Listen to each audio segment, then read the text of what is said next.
warahmatullahi wabarakatuh. Salam sejahtera untuk kita semua. Om Swastiastu, Namo Buddhaya, salam kebajikan. Yang kami hormati para peserta webinar Food and Agriculture Summit 2021. Puji dan syukur kita panjatkan kepada Allah Subhanahu wa Ta'ala karena berkat rahmat dan karunia-Nya kita semua dapat bertemu kembali walaupun secara virtual dalam forum yang diselenggarakan oleh CNBC Indonesia dan Himpunan Alumni IPB dalam keadaan sehat walafiat. Saya menyampaikan apresiasi yang besar kepada panitia dan seluruh pihak yang terlibat dalam melancarkan acara ini.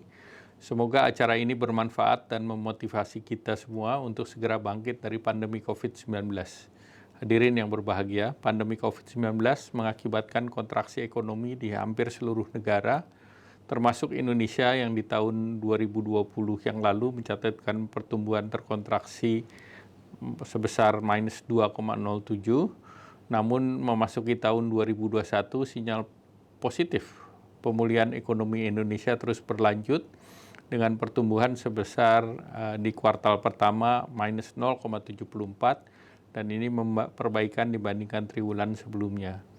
Dukungan dari konsumsi pemerintah telah mendorong perbaikan pada konsumsi rumah tangga dan investasi. Membaiknya permintaan domestik telah direspons dengan peningkatan aktivitas produksi di sektor usaha. Kondisi ekonomi Indonesia yang mulai membaik merupakan dampak dari strategi yang dilakukan oleh Komite Penanganan COVID-19 dan Pemulihan Ekonomi Nasional dalam mengintegrasikan kebijakan ekonomi dan kesehatan yang diibaratkan sebagai gas dan rem.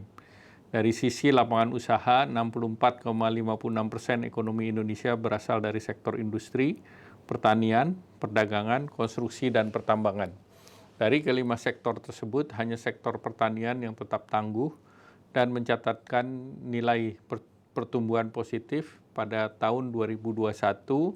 PDB sektor pertanian di tahun 2020 tercatat sebagai 1,75% dan di triwulan pertama sebesar 2,95%. Hadirin yang berbahagia, momentum pemulihan ekonomi ini perlu untuk terus dijaga bersama. Tantangan dari sisi kemiskinan, ketimpangan, dan pengangguran, serta ketahanan pangan yang muncul akibat pandemi COVID-19 perlu diantisipasi. Program-program di sektor pertanian terus dijalankan untuk penguatan ketahanan pangan dan peningkatan kesejahteraan petani atau nelayan. Beberapa program diantaranya sebagai berikut. Pertama, pembangunan food estate dalam kerangka penguatan sistem pangan nasional.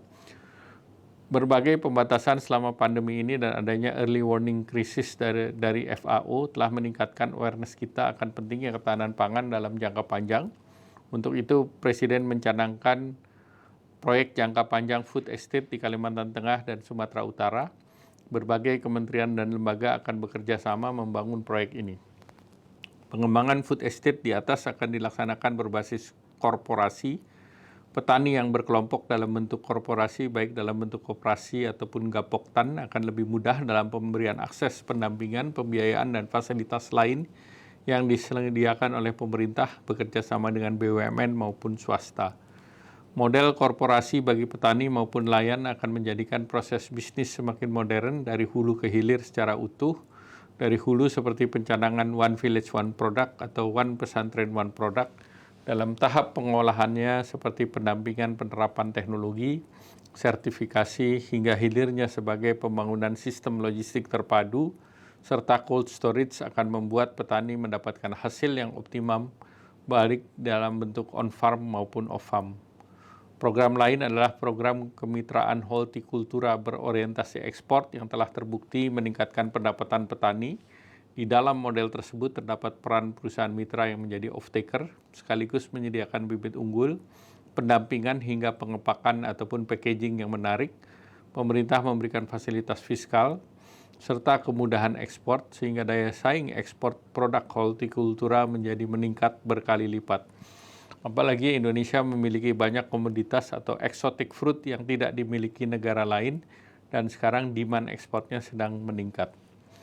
Di sisi kemudahan pembiayaan, pemerintah memberikan kemudahan dalam skema KUR cluster.